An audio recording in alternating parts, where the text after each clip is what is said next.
अजय जी, एक कमेंट आपसे मैं चाहती हूँ। नहीं, मेरा सवाल सुनिए। क्या जिन दंगों की बात होती है या गोधरा कांड का जिक्र होता है, ये सिर्फ दंगा से रिलेटेड नहीं है, बहुसंख्यकवाद और उसके दबदबे से भी रिलेटेड है।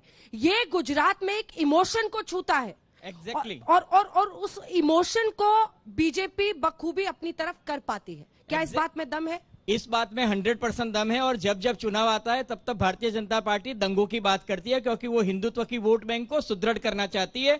और कांग्रेस पार्टी जो है अपनी मुस्लिम वोट बैंक जो है संभालना चाहती है।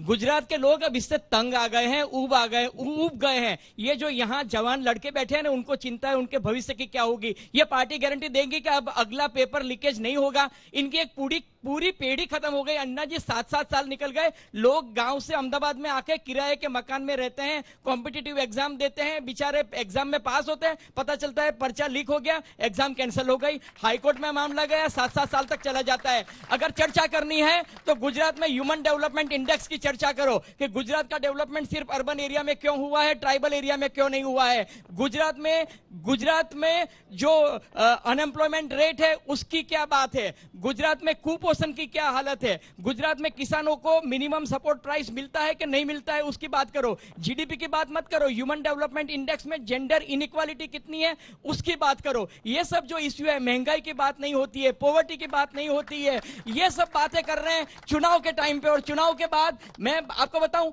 चलो भूल जाओ दंगों की बात, योगी आदित्यनाथ आते हैं तो बुलडोजर क्यों आते हैं, मुझे ये चीज समझाओ। योगी आदित्य जी का स्वागत आप बुलडोजर से करते हो। बुलडोजर पर जनता ताली बजाती है साहब। एग्जैक्टली, बुलडोजर पर जनता वोट करती है, उसे लगता है कानून व्यवस्था का दबदबा चलता है। देखिए, ये बड़ी बड़ी बातें तो हम लोग कर लेते हैं, लेकिन वोट किस बात से मिलता है, इस बात पर बीजेपी ने अपनी नब्ज पर उंगली तो रख दी है। मिस्टर उमट। अंजना जी, मैं आपको बताऊं, 2002 के चुनाव जो था इमोशनल इश्यू था कि गोधरा कांड हुआ था, उसका फायदा बीजेपी को मिला। 2007 में सोनिया गांधी ने गलती करके मोदी जी को मौत का सौदागर कहा, वापस एक इमोशनल इश्यू आया। 2012 में गुजरात इस बार रावण कह दिया खड़गे जी। सुनो, 2012 में गुजरात के लोग गुजरात के बेटे को प्राइम मिनिस्टर बनाना चाहते थे, वो एक इमोशनल मुद्दा था। 2017 में हार्दिक पटेल का एजिटेशन एक इमोशनल मुद्दा था, जिसका फायदा कांग्रेस को मिला। इस बार कोई इमोशनल इश्यू नहीं है, इसलिए एक इमोशन जगाने की कोशिश की जाती है, इसलिए दंगे याद आ रहे हैं। एक छोटा सा जवाब इस पर, बात पेपर लीकेज पे कीजिए। पेपर लीकेज की समस्या कई राज्यों में है, जिसमें गुजरात भी है। उसका क्या हाल है आपके पास? यहाँ पर आपकी कानून व्यवस्था कहाँ जाती है? पेपर लीकेज के पकड़े तो जाते हैं, पहले तो पकड़े ही नहीं जाते थे, सब काम हो जाता था। मैं उदाहरण के साथ बोलना चाहता हूं। ड्रग्स पकड़ी गई, पिछले 3 साल में 20,000 करोड़ की ड्रग्स पकड़ी गई, और उससे पहले के 6 साल में 700 करोड़ की। जब पंजाब से लेके मुंबई तक पूरे देश में सबको पता था कि ड्रग्स किस तरह खुलेआम बिक रही थी, तब 700 करोड़ की पकड़ी जाएंगी, और अब 3 साल में 20,000 करोड़ की पकड़ी जाएंगी। पकड़े जा रहे हैं, यह महत्वपूर्ण है, और मैं उनको भी बधाई देना चाहूंगा। उन्होंने तो खुद ही गिना दिया, मुद्दे से कौन भटकाता है। 2007 में सोनिया जी से लेके जो उन्होंने मौत के सौदागर बोला था, वहां से लेके रावण तक, और अभी जगदीश जी इनके कांग्रेस के अध्यक्ष हैं गुजरात के, क्या बोले? गुजरात के संसाधनों में पहला हक मुसलमानों का है। हम ला रहे हैं हिंदू मुसलमान की, दूसरा ला रहा है। बताइए। चलिए, जिससे पहले कि आगे बढ़े, एक सेकंड, आप ही की बारी है। आलोक जी, तो आप हड़बड़ाइए मत, आप ही की बारी है। गृह मंत्री से हमने चर्चा सुना दी है, अब दर्शकों को सुनाते हैं रक्षा मंत्री राजनाथ सिंह ने आज क्या प्रतिक्रिया दी। मल्लिकार्जुन खड़गे ने प्रधानमंत्री के लिए रावण से उनकी तुलना की है, 100 मुखी रावण कहा है।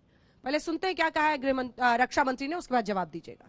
पीएम का चेहरा आगे करते हैं तो फिर आक्रमण भी उन पर होता है, फिर आप कहते हैं मोदी जी पर हल्ला कर रहे हैं। सर देखिए, राहुल गांधी को हेमंत बिस्वा शर्मा ने कह दिया सद्दाम हुसैन से चेहरा उनका न्यू लुक मिल रहा है।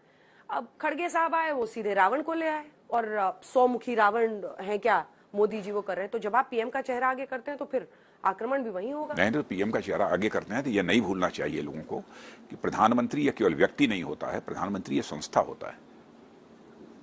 स्वस्थ लोकतांत्रिक व्यवस्था में संस्था की प्रतिष्ठा को बनाए रखना यह केवल सत्ताधारी दल की जिम्मेदारी नहीं बनती है, बल्कि आम जन की यह जिम्मेदारी बनती है।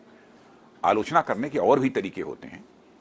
आप आलोचना करना चाहते हैं तो प्रधानमंत्री की नीतियों की आलोचना कीजिए, उनके कार्यक्रमों की आलोचना कीजिए। कि आप किसी के लिए रावण, नीच, इन सब शब्दों का प्रयोग करेंगे? दुनिया का कोई देश इसे बर्दाश्त कर ले, लेकिन भारत के लोग इसे कतई बर्दाश्त नहीं करेंगे। आपने उसको एक आगे कदम पर ले गए। आपने कहा है कि ये सिर्फ खड़गे जी का बयान नहीं है, हम इसे कांग्रेस पार्टी के शीर्ष नेतृत्व और जमात की सोच समझते हैं। किसकी तरफ इशारा है आपका? नहीं, किसी की तरफ इशारा क्या, मैं कांग्रेस नेतृत्व की ही बात मैं कर रहा हूँ। राहुल गांधी पर हमला नहीं, मैं किसी की क्या बात करते हैं, वो कहाँ चुनाव में है, आप देख नहीं रही हालत।